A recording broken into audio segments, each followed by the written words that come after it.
பிரியங்களுக்கும் மதிப்பிற்கும் உரிய நல்ல யோகம் இணையதள அன்பர்களுக்கு உங்கள் அன்பு ஜோதிடர் வேதா கோபாலனின் பணிவான வணக்கங்கள்.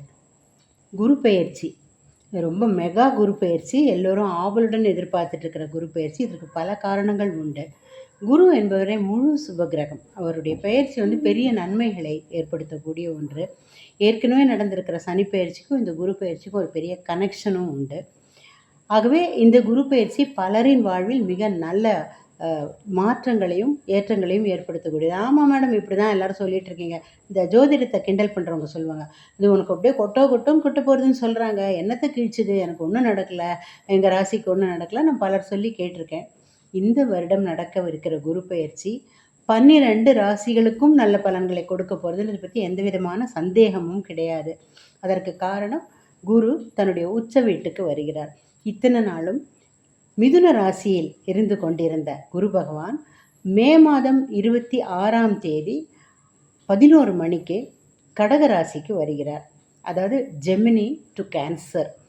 கடகராசி அப்படிங்கிறது குரு பகவானின் உச்ச வீடு. அவருடைய பெஸ்ட் ரிசல்ட்டை கொடுக்கக்கூடிய, அவருடைய மிகச்சிறந்த, அவருடைய ஃபுல் பவர் இருக்கக்கூடிய ஒரு வீடு கடகராசி. காரணம், அதில் அவர் எக்ஸால்ட்டடாக இருப்பார். அவருடைய முழு வீச்சில் நன்மைகளை கொடுக்க போகிறார். பொதுவாகவே குரு தன்னுடைய வீட்டுக்கு வந்தாலும் தன்னுடைய உச்ச வீட்டுக்கு வந்தாலும் என்ன செய்வார்னா, 12 ராசிகளிலும் உள்ளவர்களுக்கு கல்யாணம் ஆகாதவங்களுக்கு கல்யாணம் நடக்கும், குழந்தை பிறக்காதவங்களுக்கு குழந்தை பிறக்கும், குழந்தை பிறந்தவங்களுக்கு அந்த குழந்தை பெரிய, அதாவது அத்தனை நாளும் குறைகள் கஷ்டங்கள் இருந்தால் அதெல்லாம் நிவர்த்தி ஆகும். வேலை கிடைக்காதவங்களுக்கு வேலை கிடைக்கும். அதில் இம்ப்ரூவ்மெண்ட்ஸ் இருக்கும். வேலை இருக்கிறவங்களுக்கு வேலையில் ப்ரமோஷன், இன்க்ரிமெண்ட் எல்லாமே. பொதுவில் 12 ராசிகளுக்கும் நல்ல பலன் இருக்கும். ப்ளஸ் இந்த வாட்டி குரு பெயர்ச்சி சனியை பார்க்கவிருக்கிறார். சனி ஏற்கனவே சனி பெயர்ச்சி ஆயிருந்துச்சு இல்லை, அந்த சனியை பார்க்கறதுனால சனியுடைய எஃபெக்ட் கொஞ்சம் மெல்லோ டவுன் ஆகும். அவருடைய அன்பு நமக்கு இன்னும் கொஞ்சம் அதிகமாக கிடைக்கும். சனி பகவானுடைய சாஃப்ட்னஸ் அதிகமாகி நமக்கு நன்மைகள் கிடைக்க உள்ளன. இந்த குரு பெயர்ச்சி பொதுவாகவே எல்லா ராசிக்கும் நல்லா தான் இருக்கும். அப்படின்னாலும் சில வெர்ஷன்ஸ் பிரகாரம் ஜூன் 2ஆம் தேதி பெயர்ச்சின்றாங்க. பரவாயில்ல, மே 26 எப்படியானாலும் கொஞ்சம் முன்னாலேருந்தே இப்போலேருந்தே நமக்கு எஃபெக்ட் கிடைக்க ஆரம்பித்தாச்சு. இந்த குரு இதே கடகராசியில் கொஞ்சம் லாங் ஸ்டே பண்ணவிருக்கிறார். ஒரு வருஷம்தான் எப்போவுமே குரு ஒரு ராசியில் இருப்பார். இந்த வருஷம் நமக்கு அதிர்ஷ்டம் ஜூன் மாத எண்டு வரைக்கும், 2027ஆம் வருடம் ஜூன் மாத கடைசி வரைக்கும் இந்த கடகராசியில் இருந்து நம்ம எல்லோருக்கும் நன்மைகளை செய்துட்டு தான் அவர் கிளம்ப போகிறாரு.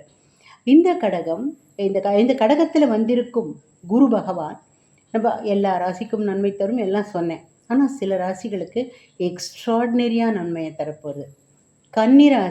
கன்னிராசிக்கு 11ஆம் வீட்டுக்கு குரு வருகிறார். அதனால் ரொம்ப பெரிய நன்மைகளை எதிர்பார்க்கலாம். அதனால் லாபஸ்தானம் 11ங்கிறது. விருச்சிக ராசிக்கு 9ஆம் வீட்டில் குரு வருகிறார். அதனால் ரொம்ப நல்ல பலன்களை எதிர்பார்க்கலாம். மகர ராசிக்கு நேர 7ல் குரு மகர ராசியை பார்க்குறார், விருச்சிக ராசியை பார்க்குறார். அப்புறம் மீன ராசியை பார்க்குறார். மீனராசியில் இருக்கிற சனி பகவான் இருக்கார். அவருடைய கடுமைகளை இவர் குறைக்கப் போகிறார். ஆக நிறைய மிதுன ராசிக்கு 2ஆம் வீட்டில் தனஸ்தானம் மற்றும் குடும்பஸ்தானத்தில் வரதுனால மிதுன ராசிக்கு நன்மை செய்ய வருகிறார். What not. அப்போது உங்கள் வீட்டில் இந்த 4-5 ராசியில் யாராவது நிச்சயமாக இருந்தே தீர்வாங்க இல்லையா? அதனால் குடும்பத்துக்கே நன்மைகள்லாம் விளைய போகுது. ஆக இந்த குரு பயிற்சி உங்களுடைய ராசிக்கு எப்படி இருக்குன்னு இப்போ குறிப்பாக பார்க்கலாமா? கடகராசிக்கு இந்த முறை ஜென்ம குருவாக வந்திருக்கு. ஜென்ரலாகவே ஒரு செய்தி உண்டு, ஜென்ம குரு நல்லது செய்ய மாட்டேன்னு.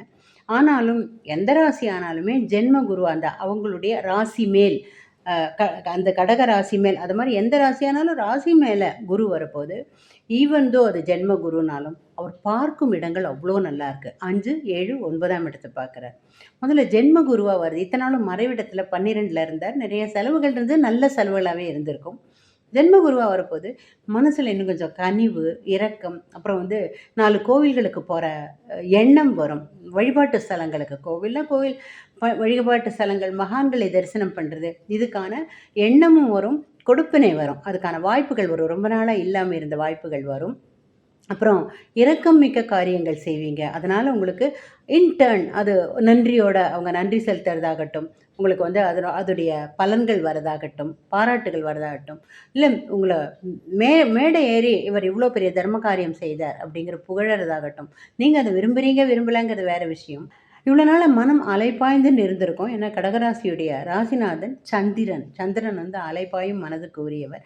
ஆனாலும் கடகராசிக்காரர்கள் எப்பவுமே என்ன ஆசலேட் ஆனாலும் கமான் எழுந்து அப்படின்னு உங்களை நீங்களே என்கரேஜ் பண்ணிட்டு ரொம்ப பிரைட்டாக மனோ திடத்தோடு எழுந்துக்கிறவங்க. டிப்ரெஷனோட எல்லைக்கு போனால் கூட அதுலேருந்து வெளியே வந்து கமான் கமான்னு உங்களை நீங்களே தேர்த்திப்பீங்க. பாதி பிரச்சனைகளை வெளியில் கூட சொல்லாத ஒரு நல்ல மன உறுதி மிக்கவர். இப்போ குருவும் சேர்ந்துட்டார் இல்லையா, அது வந்து ஒரு குரு சந்திர யோகம், கஜகேசரி யோகம்ங்கிறது ஒன்று கிரியேட் ஆகும். அதுலேயும் மாதம் மாதம் உங்களுடைய கடகராசியில் சந்திரன் வரப்போகுது. அதாவது உங்களுடைய நட்சத்திரம் கேலண்டரில் நீங்கள் பார்ப்பீங்களே, அன்றைக்கெலாம் இன்னும் கொஞ்சம் ரொம்ப நல்ல பலன்களை நீங்கள் எதிர்பார்க்கலாம். குருவும் சந்திரனும் சேர்ந்து இருக்க போகிறாங்க. ஸோ ஒரு மாதத்துக்கு ஒரு முறை ரொம்ப நிறைய அபரிமித நற்பலன்களை நீங்கள் எதிர்பார்க்கலாம். குரு உங்களுடைய 5ஆம் வீட்டை பார்க்குறார். 5ஆம் வீடுங்கிறது பூர்வ புண்ணியஸ்தானம் மற்றும் புத்திரஸ்தானம். புண்ணிய காரியங்கள் நிறைய செய்வீங்க, நற்செயல்கள் செய்வீங்க, தீய செயல்கள் செய்யக்கூடாதுன்ற உறுதியோடு இருப்பீங்க. தவிர உங்களுக்கு கல்யாணமாகி குழந்தை பிறக்காதவங்களா இருந்தால் நிச்சயமாக குழந்தை பேர் உண்டாகும். உங்களுக்கு ஏற்கனவே குழந்தை இருந்தால் குழந்தைக்கு மிகுந்த நன்மைகள் உண்டாகும். அவங்க வந்து படிப்புலேயோ ஏதோ ஒரு விஷயத்தில் நல்ல விஷயங்கள் நடக்கும். அவங்களுக்கு சுபகாரியங்கள் நடக்கலாம். கல்யாணம் ஆகாதவங்கள்னால் அவங்களுக்கு கல்யாணம் நிச்சயமாகலாம். கல்யாணம் ஆனவங்களாக இருந்தால் அவங்களுக்கு குழந்தை பேர் உண்டாகலாம். அல்லது ஏதோ ஒரு சுப விஷயங்கள்லாம் நல்ல விஷயங்கள் நடக்கும். ஸ்கூல் படிக்கிற பசங்களாக இருந்தால் நல்ல அவார்டு ரிவார்ட்லாம் வாங்குவாங்க, கிளாப்ஸ் வாங்குவாங்க, ஃபஸ்ட் மார்க் வாங்குவாங்க. அது மாதிரி நிறைய அவங்களுடைய குருவுக்கு அவங்கள ரொம்ப பிடிக்கும். அவங்களுடைய டீச்சர்ஸ்க்கு அவங்க பெட்டாக இருப்பாங்க. அவங்களோட ப்ரொஃபஸர்ஸ்க்கு டீச்சர்ஸ்க்கெல்லாம் அவங்க பெட்டாக இருப்பாங்க. அது உங்களுக்கு ஒரு குட் நியூஸாக இருக்கும். தன் மகனை சான்றோன் என கேட்ட அந்த மகிழ்ச்சி உங்களுக்கு இருக்கும். அதனால் குழந்தைகளுக்கு நன்மை உண்டாகும். குழந்தைகளால் உங்களுக்கு மகிழ்ச்சியும் மன நிறைவும் உண்டாகும். அடுத்தது குரு பார்க்கவிருக்கிறது உங்களுடைய 7ஆம் வீடு. 7ஆம் வீடுங்கிறது ஸ்பௌஸ், உங்களுடைய மனைவி அல்லது கணவரை குறிக்கும் வீடு.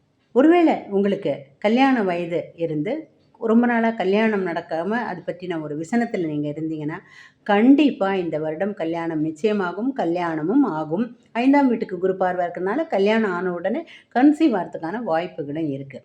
அதனால் வந்து திருமணம் ரொம்ப நல்ல முறையில் சாஸ்திர முறைப்படி நல்ல நல்ல வேத கோஷங்களோ, அதாவது உங்களுடைய சம்பிரதாய முறைப்படி ரொம்ப நல்ல முறையில் திருமணம் நிகழும்.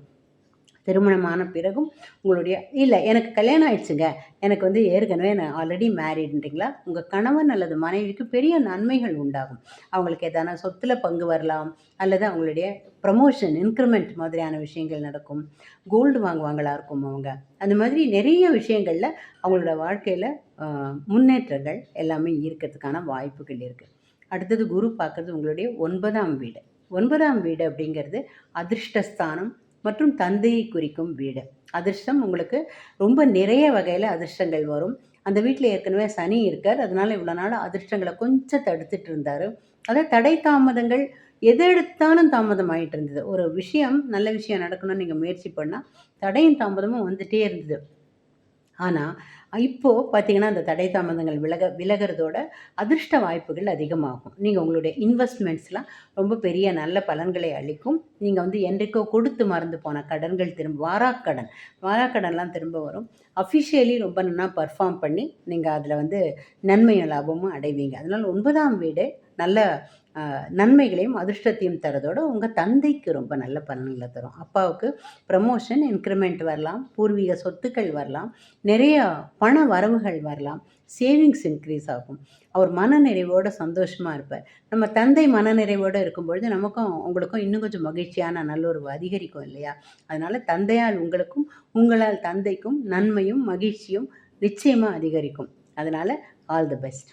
உங்கள் ராசிக்கு குரு பயிற்சி ரொம்ப நல்ல முறையில் தான் இருக்குது. நல்ல பலன்களை தான் தரப்போகிறது. பார்வை நல்லா இருக்குது, இருக்கும் இடம் எந்த வகையிலையாவது நல்லா இருக்குது என்றாலும் கூட குருவுக்கான பரிகாரங்களை செய்தோம்னா இன்னும் அந்த பலன்கள் என்ஹான்ஸ் ஆகி கிடைக்கும். ஒரு பூஸ்டர் டோஸ் மாதிரி. நம்ம வந்து உங்களால் என்னென்ன பரிகாரங்கள் இதில் செய்ய முடியுமோ அல்லது எல்லாத்தையுமே செய்ய முடியும்னா ரொம்பவே நல்லது. வியாழக்கிழமைகளில் நெய் விளக்கு ஏற்றலாம். 3 நெய் விளக்குகள் நவகிரக சன்னதியில் ஏற்றலாம்.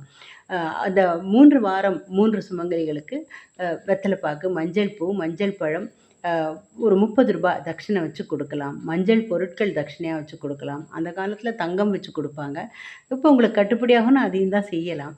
ப்ளஸ் குரு ஸ்தானத்தில உள்ளவங்க இருப்பாங்க இல்லையா? டீச்சர்ஸ், ப்ரொஃபசர்ஸ் அப்படிப்பட்டவங்களுக்கு வியாழக்கிழமைகள்ல மரியாதைகள் செய்யலாம். உங்க குழந்தைகள் படிக்கிற பள்ளியில இருக்கிற டீச்சர்ஸ்க்கு உங்களுக்கு மனசுக்கு தோணினவங்களுக்கு ஏதேனும் வகையில கிஃப்ட் குடுக்க முடியும்னா, அவங்களுக்கு தகுந்தா மாதிரி நீங்க குடுக்க தோணினால் செய்யலாம்.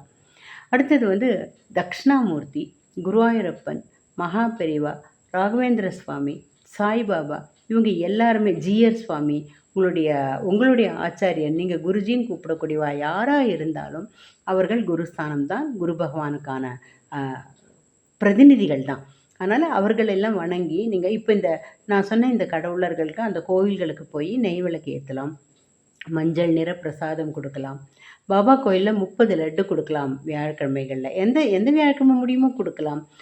அந்த லட்டு வந்து மஞ்சள் நிறமா இருக்க மாரி பார்த்து குடுங்க. சிலது வந்து கேசரி பவுடர் போட்டு ரெட் கலரா பண்ணியிருப்பாங்க. முடியுமானா ஆலங்குடி போயிட்டு வரலாம். குருவாயூருக்கே போயிட்டு வரலாம். ஸோ இது மாதிரியான அப்புறம் வந்து அ குரு பகவான் சன்னதியில வியாழக்கிழமைகள்ல எந்தெந்த வியாழக்கிழமை முடியுமோ அந்தந்த வியாழக்கிழமைகள்ல கருப்பு கொண்டைக்கடலை. சில பேர் வந்து அ மஞ்சள் அந்த சன்னா இருக்கு இல்லையா? கபூலி சன்னா அது குடுப்பாங்க. அது இல்ல கருப்பு கொண்டைக்கடலை குடுத்தீங்கன்னாக்கா, அதுதான் வந்து குரு பகவானுடைய ரியலான பிரீத்தி. அதனால கருப்பு கொண்டைக்கடலை கொடுக்கலாம். அப்புறம் குரு பகவானுடைய ஸ்லோகங்கள் வெறும் குரு பிரம்மா, குரு விஷ்ணு, குரு தேவோ மகேஸ்வரக, குரு சாட்சாத் பரபிரம்ம, தஸ்மை ஸ்ரீ குருவே நமக. இப்படி சொன்னாலுமே நமக்கு பெரும் பலன் கிடைக்கும். உங்களுக்கு குரு சம்மந்தப்பட்ட அஷ்டோத்திரங்கள் தெரியும்னாலோ, குரு கீதா மாதிரியான ஸ்லோகங்கள் தெரியும்னாலோ, you are welcome to do it. அப்புறம் வந்து குரு ஸ்தலங்கள் இருக்கும் இல்லையா? ஆலங்குடி. ஆலங்குடி போகலாம். 21 நெய் விளக்கு ஏத்தி 12 பிரதட்சணங்கள் செய்யலாம். ஷிரடி போயிட்டு வரலாம். ராமானுஜர் சந்நிதிக்கு போகலாம். இது போன்ற குரு எல்லாம் வணங்கிட்டே இருக்கிறதுனால, குரு உங்களுக்கு அளிக்கக்கூடிய பலன்கள் இன்னுமே ரொம்ப அபரிமிதமா கிடைக்கும். குலதெய்வத்தை வணங்குங்கள். உங்கள் குலத்தில் இருக்கும் பித்ருக்களையும் வணங்குங்கள். உங்களுக்கு இந்த குரு பயிற்சி ரொம்ப பிரமாதமா இருக்கு. Good luck. All the best.